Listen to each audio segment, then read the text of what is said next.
As you probably know, I've always been fascinated by the medieval period, so I jumped at the chance to talk to Eleanor Janega about what life was really like in the Middle Ages, what the people must have been like, and what they can tell us about the way we live today. Welcome to Future Imperfect.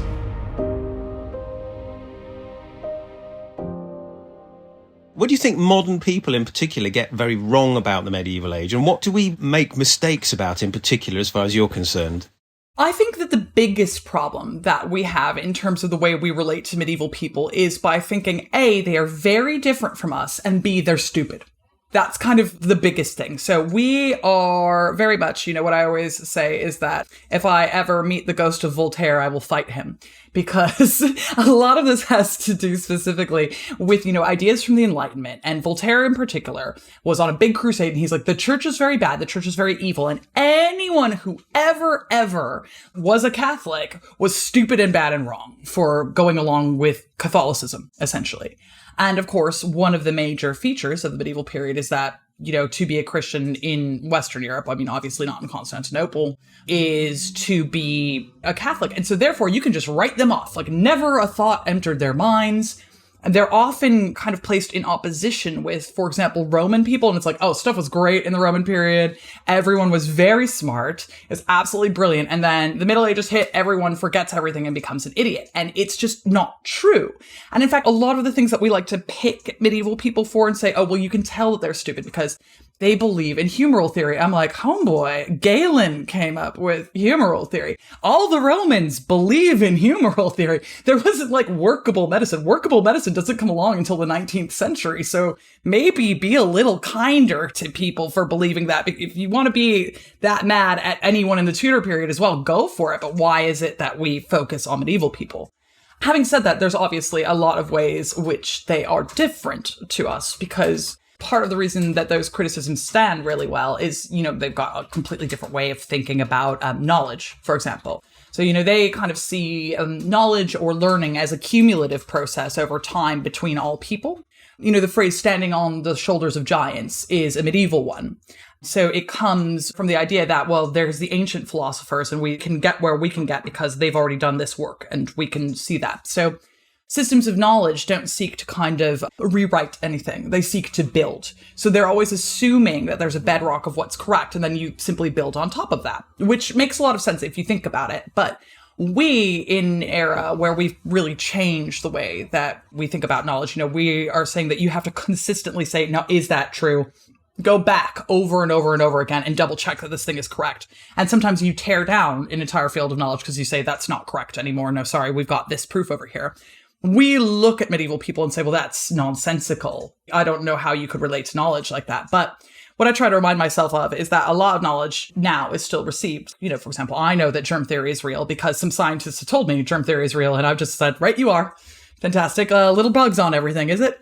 Great. Got it. Fine. Moving on with my life. I don't go check that. So there are still some elements that are, very similar about our life, but we just don't think about things in quite the same way. And I think that's a huge cultural shift, really. I did a video once on the Mapa Mundy, which was really interesting because this was a fascinating mind map in many ways. Yeah. People say, oh, it's not a very accurate map. But it's actually geographically accurate in certain areas, in the local area, the sort of Western Europe. And it gets more and more odd. No, more and more mythologically entwined the further away it gets. They put Jerusalem right in the middle of it because their worldview was Jerusalem was it. And then the further east you start to, which is up on the Mapa Mundi, you get to heaven eventually. Literally, you get to heaven, and there's heaven and hell and gates, sinners and everything.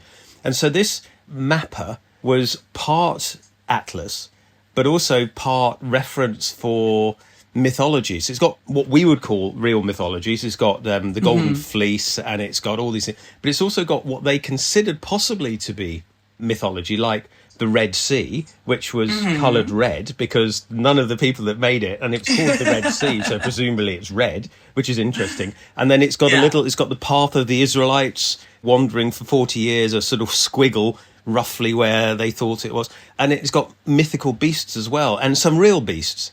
And so this sort of melange of real world and it getting the further physically away from you the more mythology sort of takes over as we understand it, is fascinating.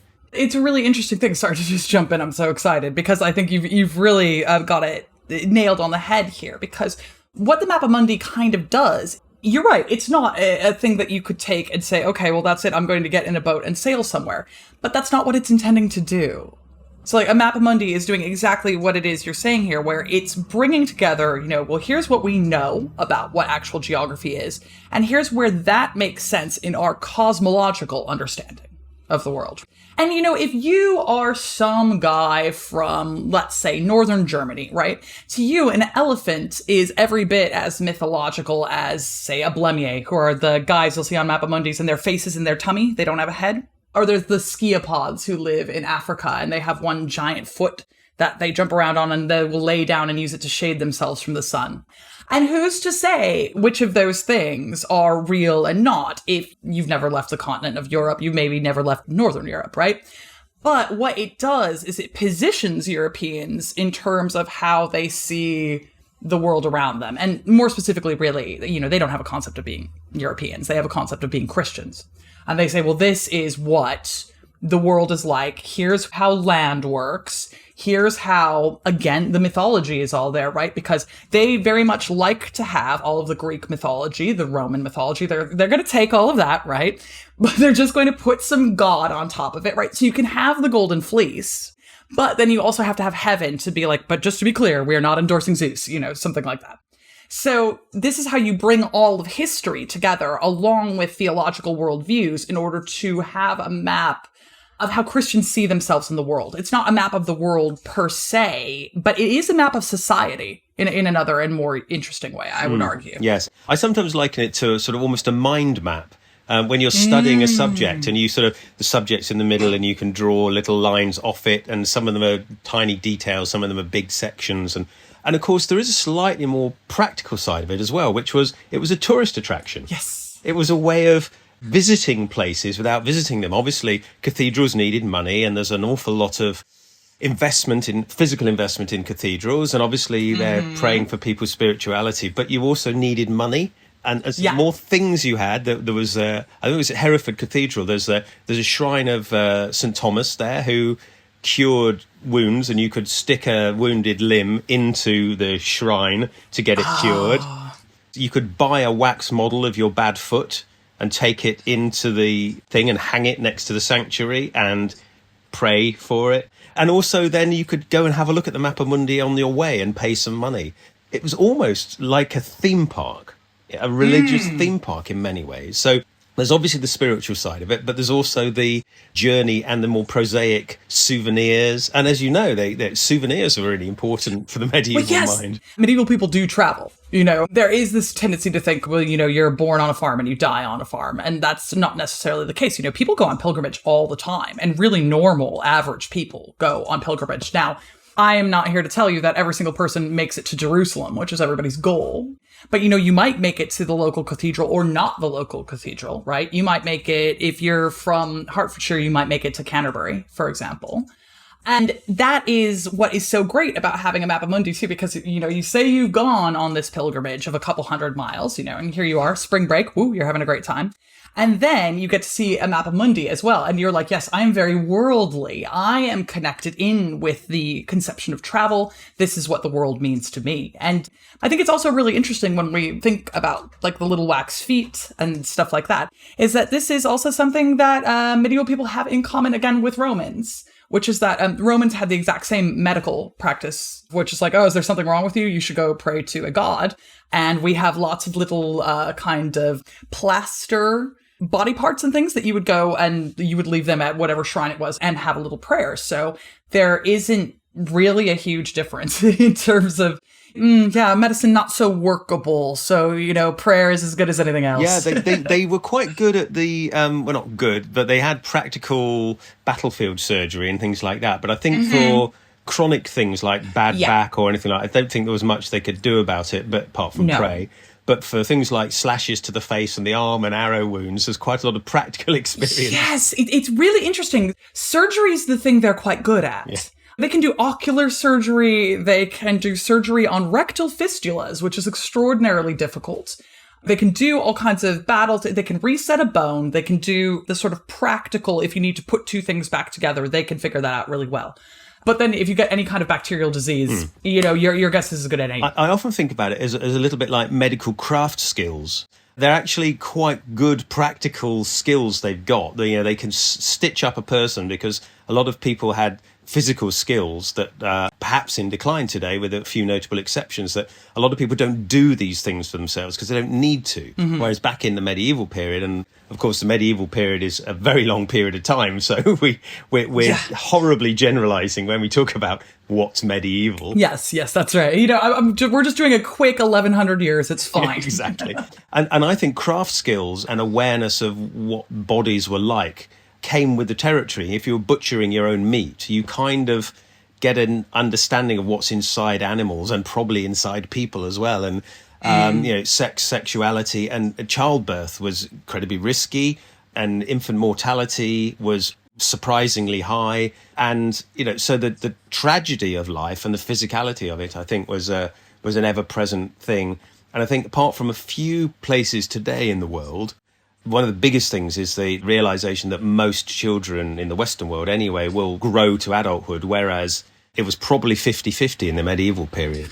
Oh, yes, absolutely. That's one of the biggest differences. And it is, even when we talk about infant mortality, that's really a 20th century thing. It wasn't until the 20th century that we really tackled it. We do see things get slightly better. But, go to any of the Magnificent Seven here in London and see the number of small children who are buried, and they're Victorian. But yes, it is interesting as well, because infant mortality is extraordinarily high in the medieval period. And that gives people a really skewed idea about life expectancy as well.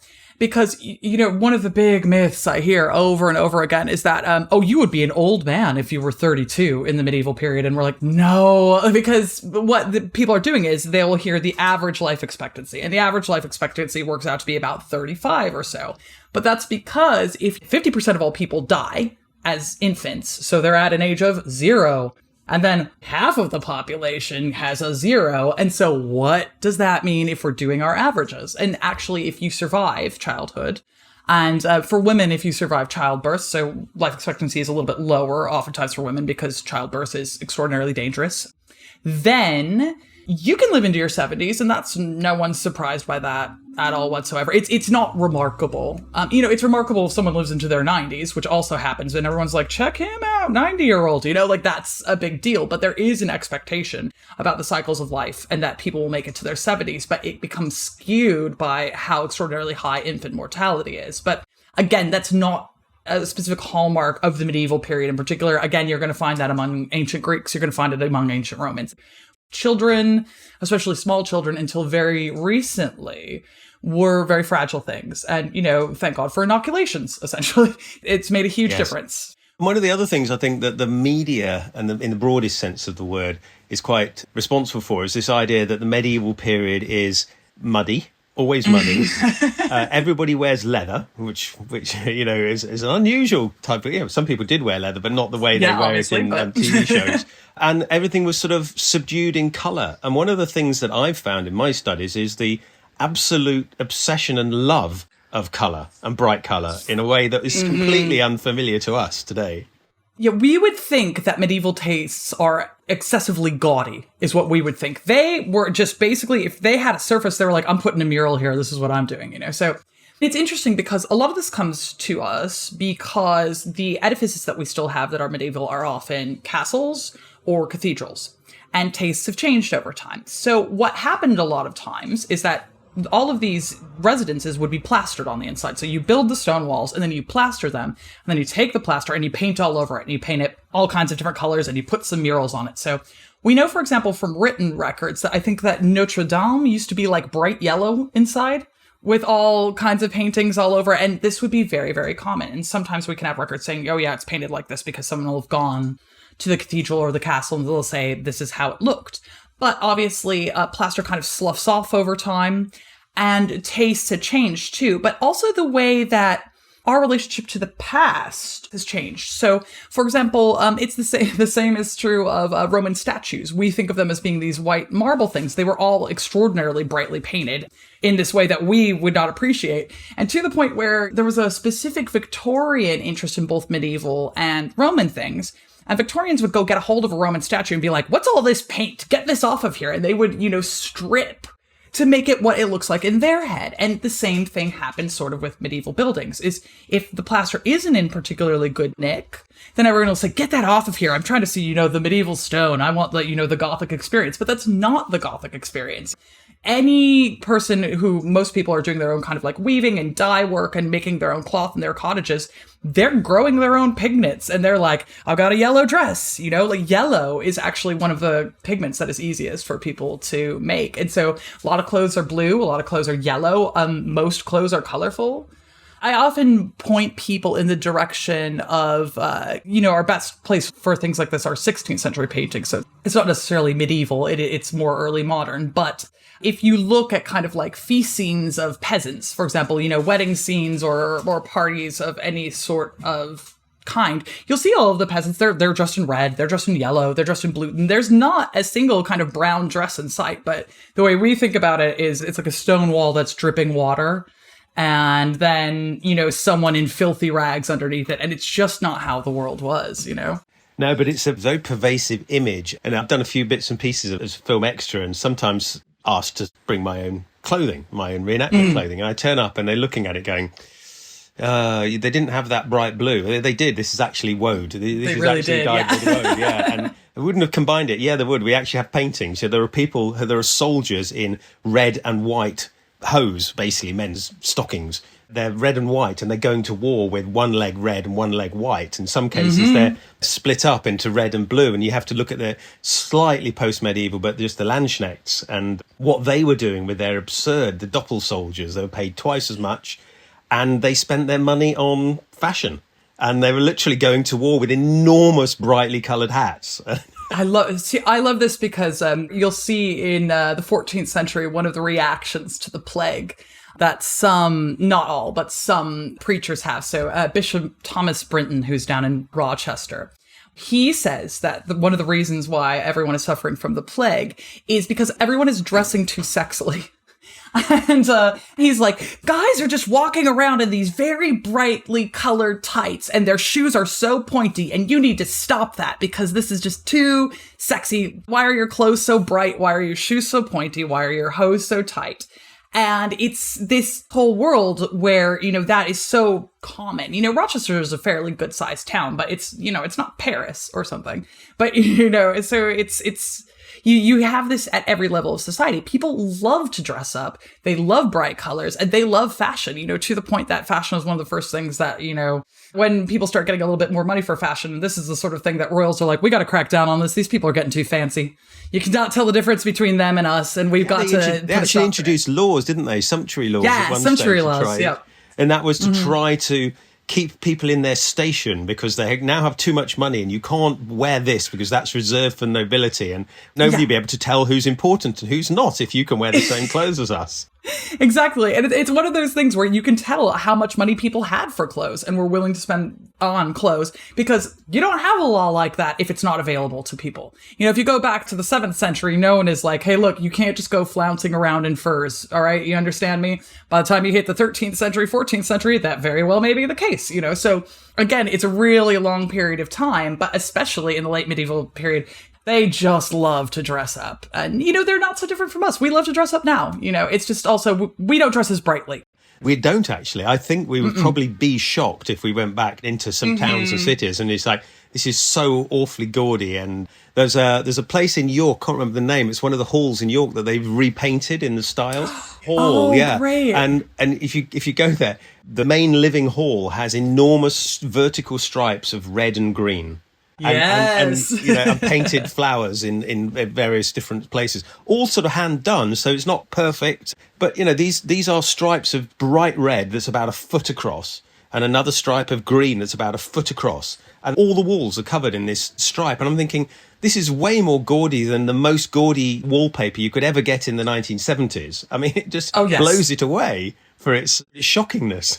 And I love that about them. You know, I love their complete over-the-topness. And I think it's a real shame that it doesn't come up a lot of the time. So, for example, the medieval film that I and everyone else in the world is hanging out for at the moment, Sir Gawain and the Green Knight, I guess it's called The Green Knight, is coming out.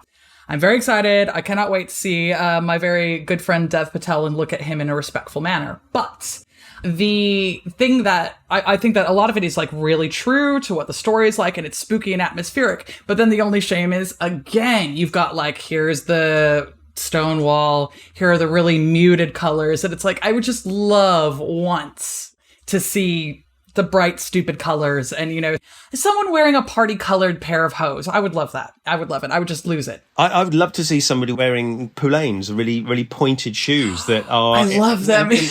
In a way, it looks absurd. I mean, there's a TV show called Blackadder. I don't know whether you're familiar with it. I love Blackadder, yeah. And what Blackadder was wearing isn't actually absurd. It is actually slightly understated from all the records we have. Because it's black, you know? Yes. So he was actually being subdued, but his shoes, his crazy hat, you know, his enormous shoulders, they're all actually quite authentic in many ways. Mm-hmm.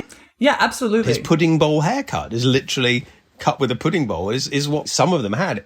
If the visual records we have of the time are accurate, and I see no reason to think they wouldn't be. Yeah, and I mean, I think that a lot of the written records back it up because, you know, that's why you see complaints about it, is because people are stating, yes, that's what's happening. And the older generation is, as they are today, complaining against the younger generation is ruining things, or their fashions are outrageous, or their shoes are too pointed, or whatever it might be. Every time. Which is exactly the same as today. And as you get older, you think, the trousers that young people are wearing sometimes are ridiculous. You go, I'm just saying what they've been saying since ancient times. That's just a sign of age. Exactly. That just means that you're getting on. So, like, never admit it. Yes, never exactly. admit it.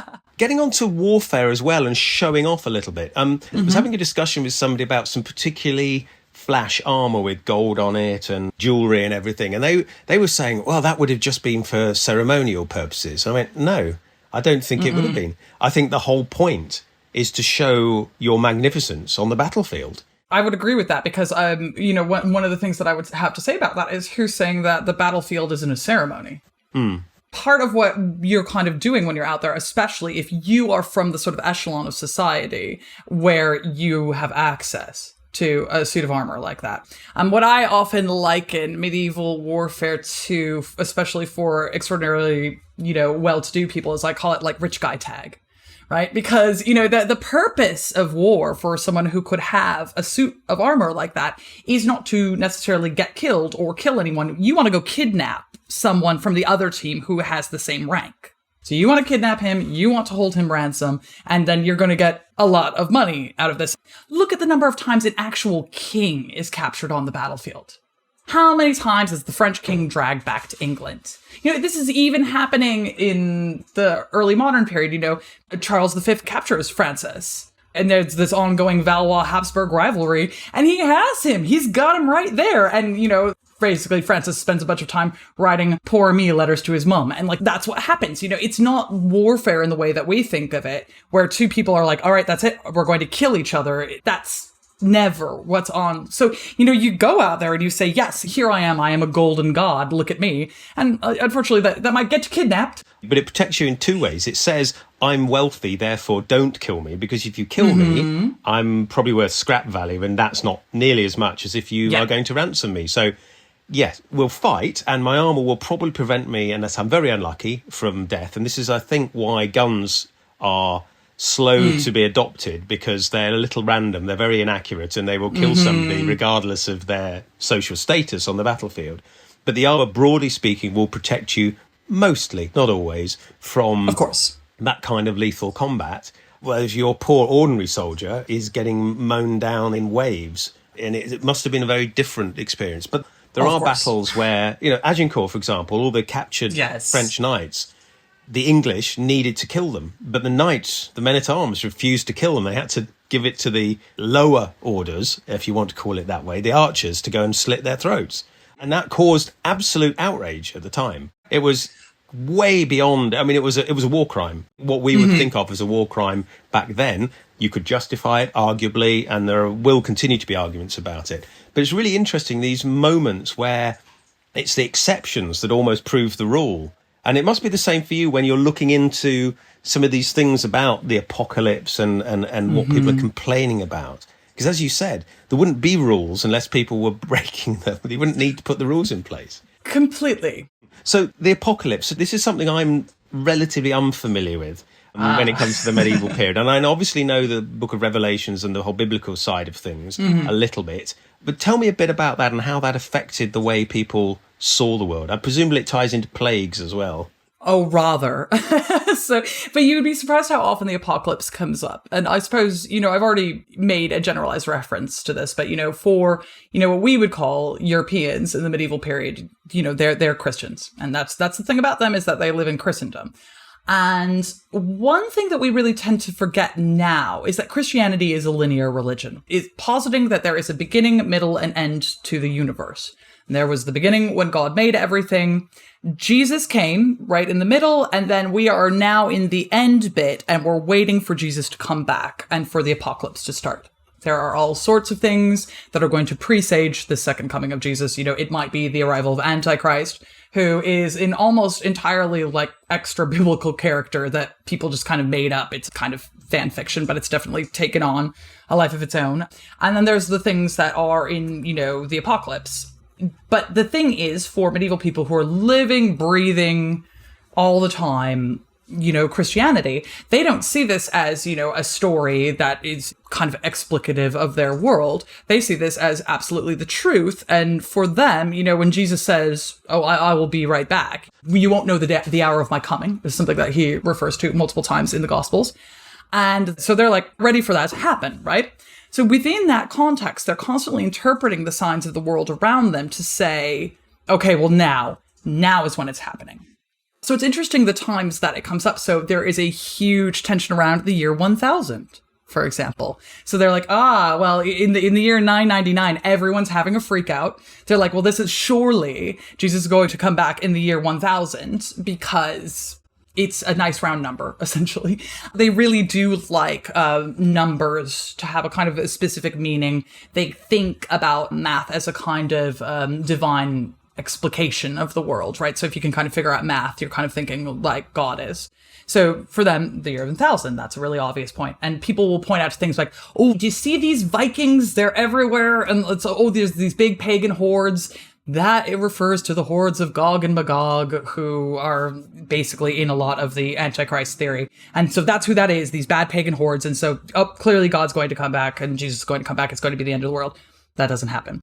Then, anytime there is a famine, that is something that comes up a lot. So the 14th century is absolutely lousy with apocalyptic thinking, because in the first place, you have the Great Famine. I think it's from 1315 to 1317, if I've got my dates right there.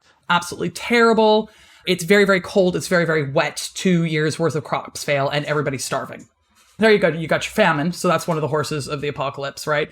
And then, who comes along a couple of decades later? It's pestilence, the Black Death. And you can be forgiven for thinking, if, say, you live in Florence and 60% of the population has died of the plague, you could be forgiven for thinking it might be the end of the world. Absolutely. I mean, in a way, we were all living through that in the COVID pandemic. I can understand a little bit more about what it feels like, perhaps. And that's a disease that is killing a minuscule fraction compared to the Black Death. And we have ways of treating it, and not for everybody. And we know what it is. And we know what it is, and we understand it. We know what transmission is all about. But if 30 to 60% of your colleagues stopped turning up for work because they've just died of this disease, I don't think any of us would not consider it was the end of the world, actually. I mean, and in many ways, even, under COVID, which is, again, it's a fairly benign pandemic as pandemics go. That's not to say that I don't think, everybody get vaccinated, wash your hands, be careful. That's not to say that I don't believe that. But one of the things that we can say is that our world has probably irrevocably shifted as a result of this. Our ways of working have changed probably forever. There are these certain things that have really shifted as a result of that. And with a much more benign pandemic, how much more would that be the case when we're talking about the Black Death, which is, by all accounts, the worst epidemic that the world has ever seen? And it predated societal change as well, didn't it? Because I believe that peasants, agrarian workers, suddenly realised, actually, next door needs workers, and they're offering to pay us 2p a day instead of 1p a day. Yeah, it's really interesting because this is one of my favorite things that happens, but at the same time, I always say we have to be really careful about it because you will see kind of in the first place, peasants start to say, hang on a minute, I could maybe move. And then there becomes like a big crackdown because they're like, oh no, the peasants are realizing they could move. So at first you will say people going, all right, well, that's it. Who's going to stop me? I'm moving down the road and I'm going to go get higher wages. And then at times people are like, no, legally, we will stop you. So there are multiple laws that are promulgated specifically in England to be like, you cannot ask for more money. That is it. There is a line. Then you get the Peasants' Rebellion. Much more successful than, a lot of other peasants' rebellions had been, but it is essentially quashed. But then we do see wages, boop, they go up a little bit because everyone's like, remember when the peasants murdered everybody? Okay, we maybe want to keep them happy. But then they stagnate again for like another 150 years. So it's this really interesting push and pull because although I love the peasants' rebellions, I love peasants generally. I'm a big champion of ordinary people in history because I think that everybody is the most interesting people. But what I think we can really learn from this is what they definitely do is shift the way that people think. So again, you start seeing laws saying you can't pay peasants anymore because someone's getting paid more, right? Again, you wouldn't have a law about it if it wasn't happening because you simply didn't need to before the 14th century. There were plenty of peasants. No one needed to worry about that. Suddenly you're out of peasants. They start realizing their worth. And the shift that it causes also means that peasant rebellions never kind of stop after the 14th century. There is, in kind of like recorded memory, up until the 14th century, you only have a handful of peasants' rebellions. They're very, very few. And then after the 14th century, they just start happening over and over and over again. And we see as many in about 100 years as we have written down for like the previous 1,000. So something really shifts in terms of public consciousness after the Black Death. So even if they aren't necessarily what we would call successful, even if we don't say that, everyone's standard of living rises and continues to rise, what we do see is people saying, well, you know what, actually, I'm not going to take that this is the way that the world is and there's nothing that I can do about it for granted. I'm going to go out and test if this is still the case. And that is something that we can definitely see shifts completely, until you get stuff like the French Revolution a few hundred years later. Yeah, how did the church react to people getting, how they would say it, uppity? Did they say, but your place is given by God and therefore you're somehow rebelling against God by wanting to be something other than a agrarian worker? This is a really interesting one because, the church, for the most part, especially at the higher echelons, is just drawn from rich people. No one who became the Pope or no one who becomes a bishop was born a poor boy on a farm. That's just simply not the way the world works. Oftentimes that's somewhere where extraordinarily rich families kind of send their extra sons, especially after primogeniture. So you just kind of like shuffle some along to the church. They can be a bishop. They'll have a great life. That's not necessarily true of parish priests or something like that. But so they do tend to echo sentiments about the idea that the rich are in charge of society for a reason. What the church tends to say is, not necessarily, oh, well, this is your status in life, get used to it, you pleb. It's not so much like that. But what they tend to say is, well, none of this really matters.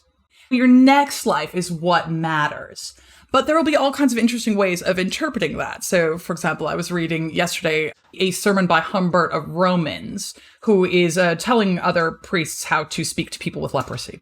He says, people with leprosy, they're mad all the time because they have leprosy and they're so upset with God. And, they might turn to sin instead of what they should really be doing, which is being really prayerful and focusing on the fact that, oh, well, in the next life, which is the longer one and the real one, they'll be fine as long as they get their soul together. So they should focus on that.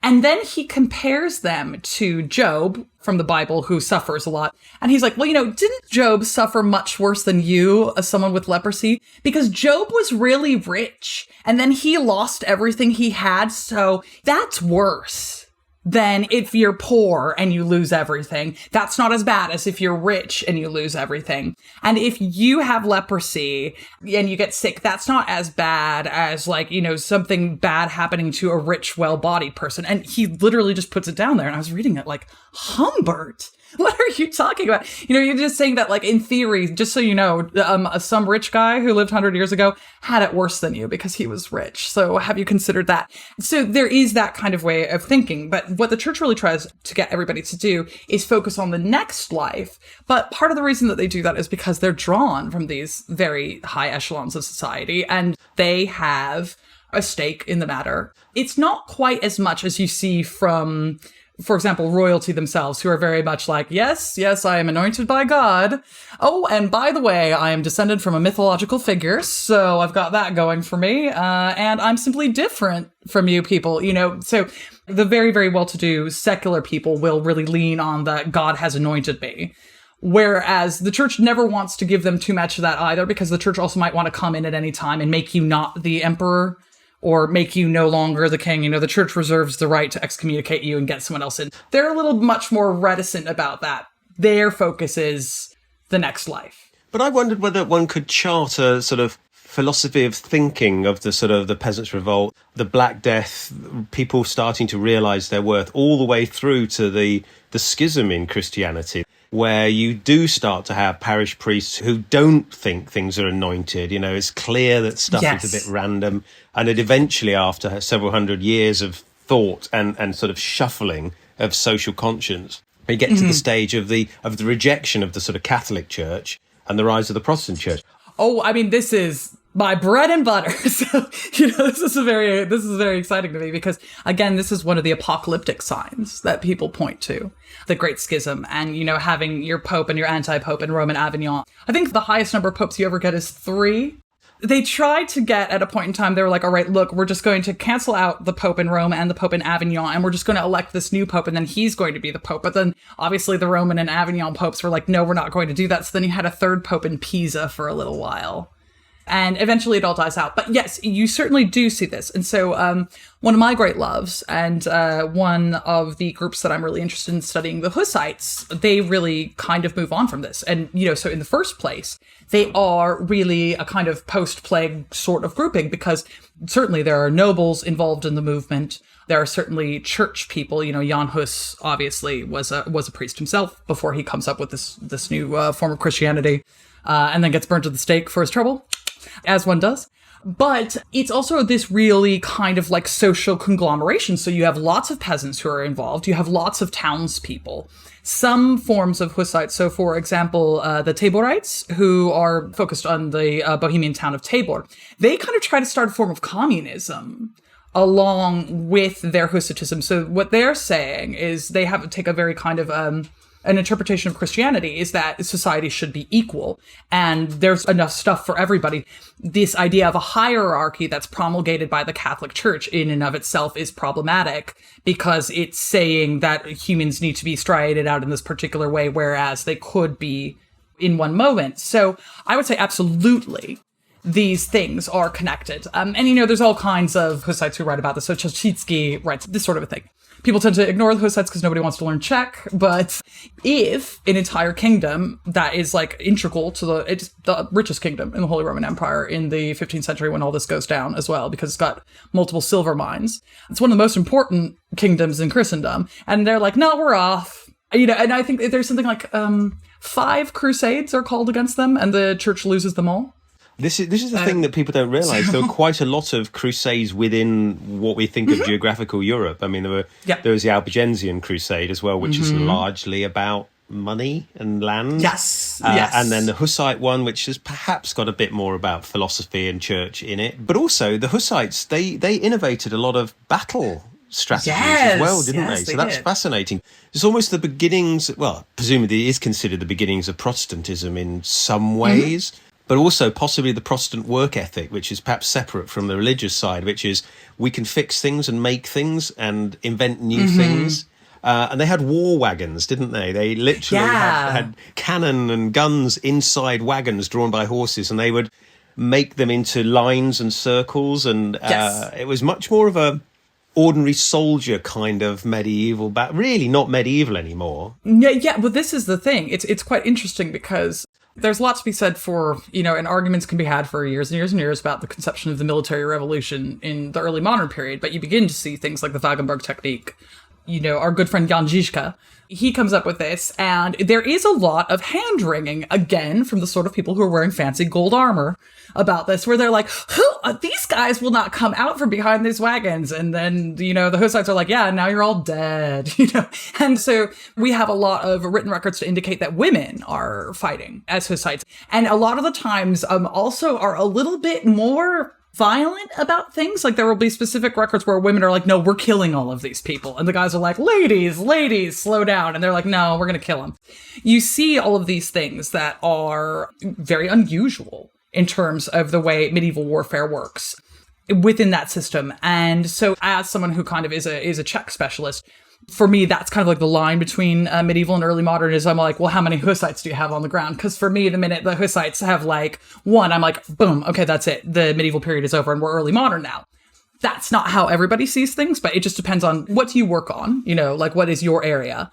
I know people who specialize in the Iberian Peninsula, and they'll say, oh, well, the early modern period is over when the Reconquista is complete.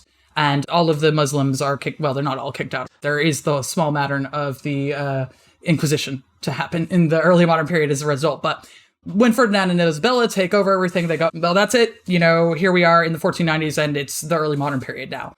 Obviously, that can be really different here in England because a lot of people are like, I don't know, the Tudors. So it just place to place, it can all be really different. But one of the things that I think makes that true for the Czech lands is the ways that Hussites are fighting. It's just totally different. And it's perhaps the philosophy behind the fighting as well, that people are genuinely fighting to defend their land, defend their way of life, and actually kill the others. And when you referred to it at the beginning, there was a sort of medieval concept of battles as display. You went in there to show how brilliant you were. You had your bright armour, you had your fantastic warhorse, banners everywhere, and you were sort of looking magnificent, well, also killing as well. But killing wasn't the main thing. There were, obviously, Towton, for example, a massive number of slaughters. But often you get the feeling that a lot of medieval battles were quite performative. They were quite about display. And the Hussites come along and say, no, we're going to stay here behind our wooden walls and we're going to shoot the crap out of you. And you're going to be dead and nobody's going to worry about you anymore. And it's almost... Nobody ever woke up. I mean, I often say this. People say, when is the medieval period? It's like, well... It depends. It fizzles. Nobody ever, literally ever woke up and went, oh, I'm not medieval anymore. I'm Tudor. I better change the shape of my shoes. It was like, it's not how it happened. And it's the same thing, with, the end of the Roman period. You couldn't go up to someone who lived in quote unquote Rome in 476 and say, oh, well, what's it like to be medieval now that the Roman Empire has fallen? They would have been like, what are you talking about? Yes. They don't care about that. These are things that historians do to history. Periodization is something that we do to make things a little bit easier. And so, for me, the term medieval is useful because what I'm kind of signaling to people is, I kind of mean between then and then, but it's a how long is a piece of string sort of thing because these same terms can really apply to a different period in different places. And we're never exactly spot on about what that means. And I think that that's really the work of historians a lot of the time is just, constantly redefining what we mean, constantly saying, okay, well, given this, then this might be true. We could use this word. Half of it is just sitting around and arguing about a word, Yeah, I did always wonder whether there's a transitional period of 3 generations, i.e. you have children who remember you and remember growing up with you in a certain way, and then they have children and they remember you telling them about stories of your grandparents. And then by the time you're the 4th generation, your great-grandparents are so far in the past that it's not really relevant anymore. And I wonder whether one could ever look at things like that as just like to go from Roman to medieval would have to be at least 3 generations before anybody went, actually, I am slightly different than my great-grandparents, when they self-realise it. But you could also look at technology as well, can't you? So, for example, I'm fascinated by the slow adoption of black powder guns. They appear as handguns in sort of 1380s-ish, but don't really form a decisive component of warfare for another 100 years, 150 years, possibly 200 years. Why? Were they expensive, unreliable? Well, we know they were noisy and unreliable, so... Yeah, there's something, I think, because they're quite expensive and unreliable. I think that they, again, kind of get into the sort of the medieval way of thinking about warfare. So, one of the things that you're doing in terms of display is also showing your prowess, right, on the battlefield. So if you're a king and you get into it with another king and you best him and everyone is like, oh, wow, he has got pike skills, or something like that, then this is something that very much adds to your fama, your reputation. A gun, there's no skill as of yet, right? Because they're just not accurate enough. So it's not one of those things yet. Obviously, it does become a thing where being a marksman with a gun is considered a skill. But because you can't be a marksman with a gun at this point in time, it's almost like, well, there's nothing you can brag about. There's nothing there that you can say, okay, well, I am a really expert military tactician and you can see this. And we do see, obviously cannon become much more popular before individual guns do. And that's because, well, you don't need to be that accurate, do you? Just shoot at that big lump of men there. Exactly. Yeah. And so I think that it is the kind of one-on-one-ness, that it's the more personal nature of a gun combined with the fact that there's no way to show off about it, if that makes sense. Yeah, literally no bragging rights. Somebody's dead with a hole in them from a piece of lead. And nobody really knows who did it, and it's sort of all over, and there's nothing to write a saga about. You can't imagine the Vikings writing about, Olaf was shot, Exactly. Vikings want to write a saga about a 3-day punch-up with a half-dead man. That's what they want, and there's no glory. Olaf stood there in his medieval armour, and then somebody shot him and he fell down dead. That's not a saga. Who shot him? We don't know. Were they aiming directly at him? No, they were aiming for Snorri. Oh. It's the opposite of heroic in a way, isn't it? It is. Yeah, I was going to say, because you wanted to talk about jousting a little bit, and jousting obviously was a display of wealth and skill that was done quite a long way post-medieval. The Tudors were jousting, and in Elizabeth's time they were jousting as well. So it kept going for quite a long time, and it appears to have been very popular.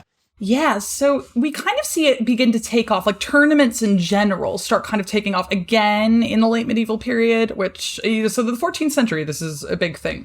So if, say, you want to get on the good side of the people, one of the ways that you can do that is by holding a tournament. So, for example, when Princess Anne of Bohemia comes over to marry Edward and become the queen here, everyone in England is really... They're not particularly pleased about this because basically Princess Anne being Bohemian and an empress, bless them, the Czechs didn't even know where England was. They were like, who? Who's that? Yes. What's in English? Basically, Duke Spitznav had to go check out that England was a real place. And they're like, do they speak any languages? Oh, God, no. They've got French, and then there's this other, I think they say it's English. I don't know. And everyone was like, well, you shouldn't be sending an empress over there. That doesn't seem right. But they were trying to make some inroads in order to flex on the French. And so it happens. The downside of this is that for English people is because Bohemia is so much more important, Princess Anne doesn't have a dowry because she's married massively down. The English are furious about this, but it ends up being a famous love match, interestingly. And one of the things that Anne does in order to win everybody over is she holds a massive tournament for a couple of weeks. She's like, look, okay, I see that you're all mad. I'm paying for a tournament. And everyone just loses their minds. And it's very distracting for them.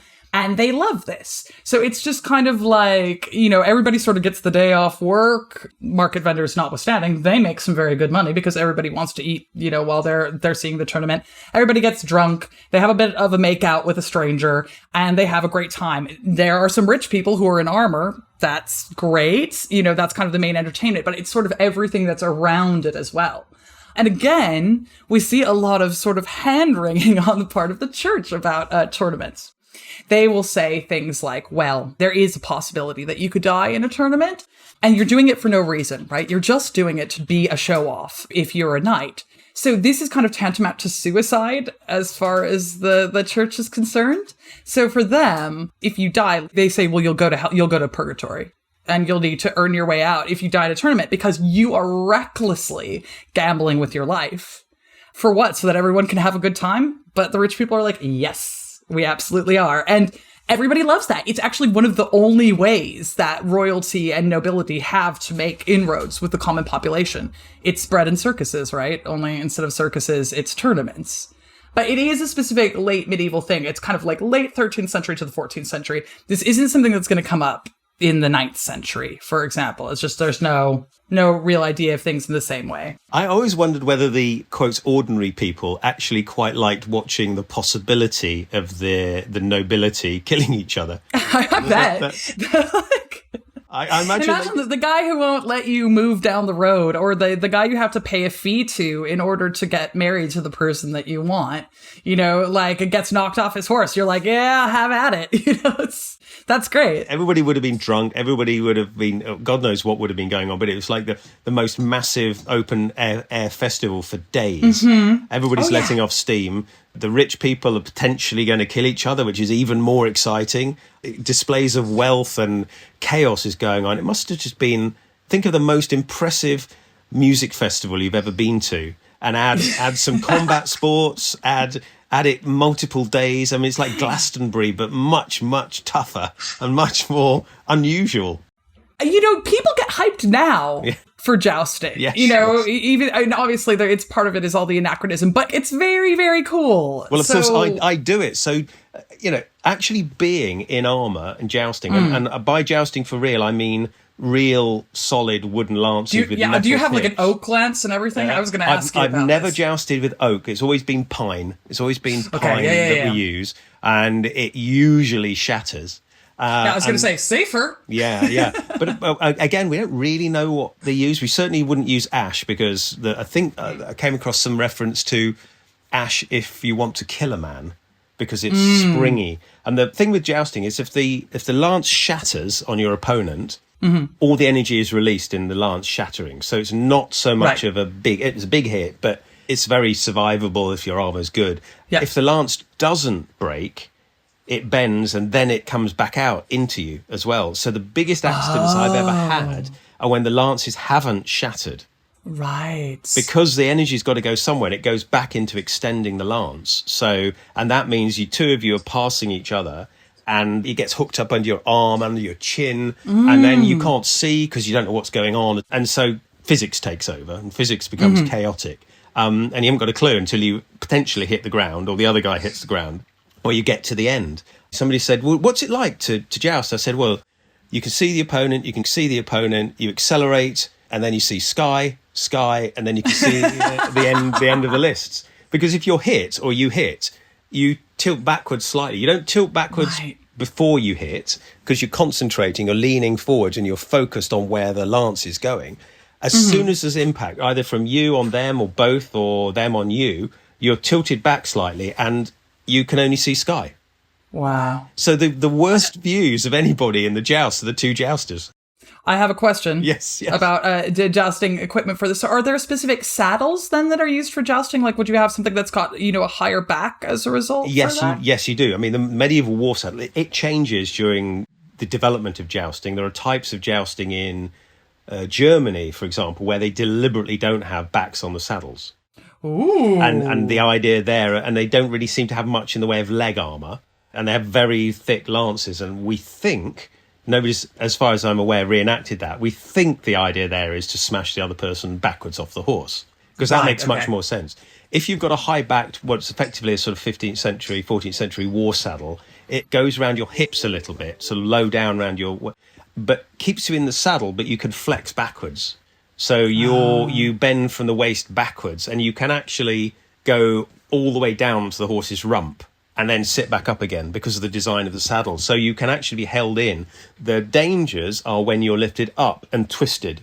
Right. Okay. Yeah. The times I've knocked people off the saddle, the lance seems to have gone in and lifted them slightly, and they've hit me and lifted themselves slightly. And depending on where the horses are, because if the two horses are going together, but if one horse is going at a different stride, of course, which is impossible to anticipate.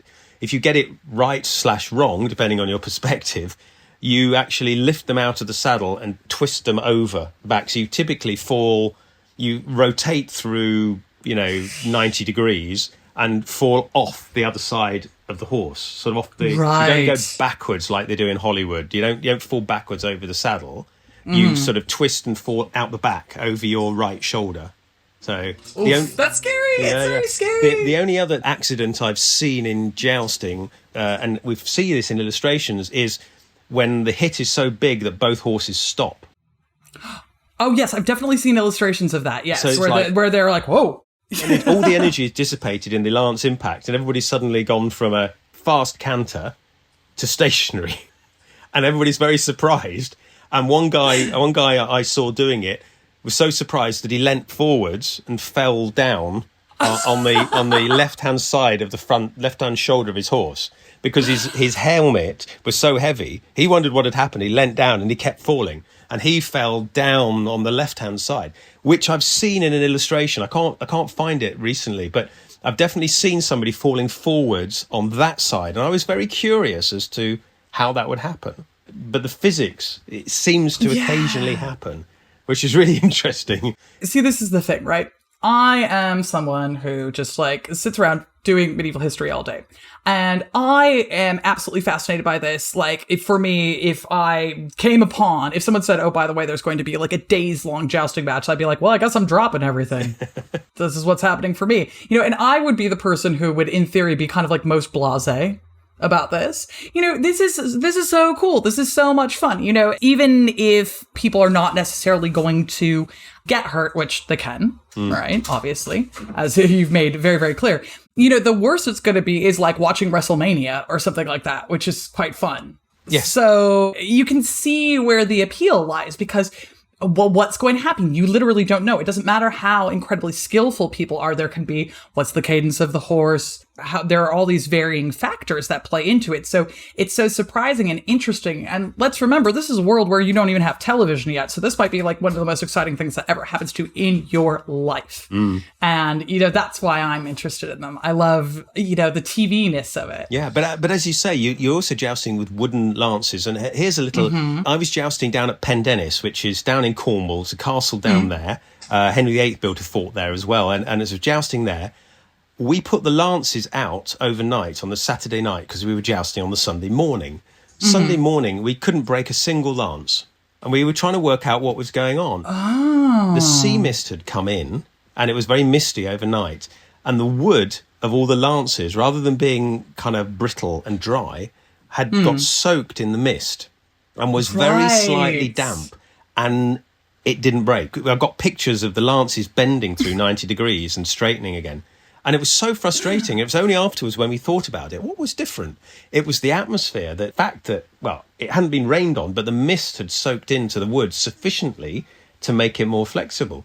And this would have happened back then. If your lances were out in the rain, if your squire hadn't bothered or got drunk and hadn't put your lances away in the tent properly, you come in the morning and they're flexible and they're really annoying. And all these little tiny things, suddenly you realise quite a lot of skill went into the preparation, the ground crew, the people supporting the knight to do his jousting. These days we have tiny crews, really, but if you were nobility, you would have dozens of people looking after you. Yeah, a whole retinue. You literally, and they would be very proud of you. You're the point man. You're the lance. You're the one who's getting all the show-offy stuff. But you've got this ground crew, this pit crew, much like Formula One. Yeah, the drivers get all the platitudes, but there's a huge amount of technology that goes behind it and engineering. Of course. And it is that engineering that kind of makes this possible. And it's the very similar spectacle as well. That people who are interested in it, the majority of people who watch Formula One, they're never going to get in a car. No. Right? You may drive a car, so you've got some idea of what it might be like. So it's the same thing with jousting. It's like, well, yeah, you may ride a horse. So you've got some idea of like one of the aspects, but that this is like so far and beyond and away from what your ordinary expectation of life is, that's what contributes to the theatricality of it. And you liken it a little bit to sort of wrestling, professional wrestling, which is physical, but is also, as I understand it, partly scripted. Somebody's got to win. How dare you?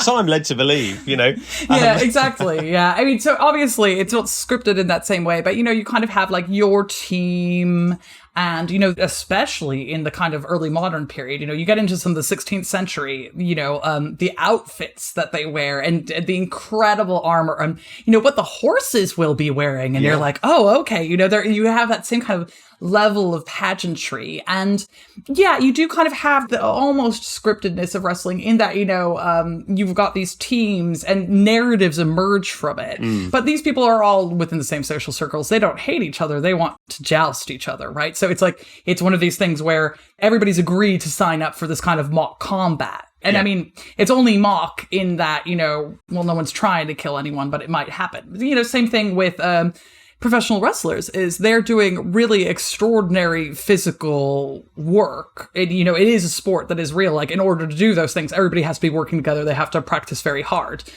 But, it's for the benefit of everybody. They're aware of the spectacle. They're very aware of the spectacle. I'm aware that in some museums, again in Germany, they have things like clockwork or explosive charges and elements to the armor that if you hit it in the right place, the thing sort of shatters and goes off in a spectacular way. So they were genuinely designing armor to be spectacular when struck, which is fascinating because it shows you people spending hundreds of thousands of pounds on looking great in the joust. And so it must have been an important spectacle to see. So humanity hasn't really changed. This is one of the key things, I think, for both of us, is that if we went back into the medieval period, we'd probably be fascinated, but more or less the same people that we are today, perhaps. Yeah, oh, absolutely.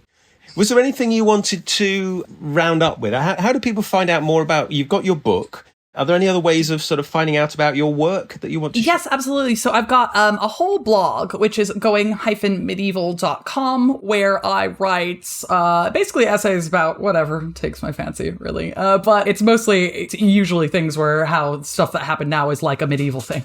Spoiler alert. But there are any number of things on there. So I've got essays about how medieval people bathed is the one that I end up getting everyone to read. It's very important to me. But it can be either that or, I've got things about the Antichrist. I've got things about sexuality. Check it out. I'm also on Twitter @GoingMedieval. Fabulous. Thank you very much. I feel like we could keep talking for about another 4 hours on this. I would love to talk to you again about stuff. We haven't done anything about the sexuality side of things and bathhouses and the concept of sexuality in medieval times. But we will come to that another time because it's deserving of its own whole podcast. But that was absolutely wonderful. Thank you very much. It was an absolute pleasure.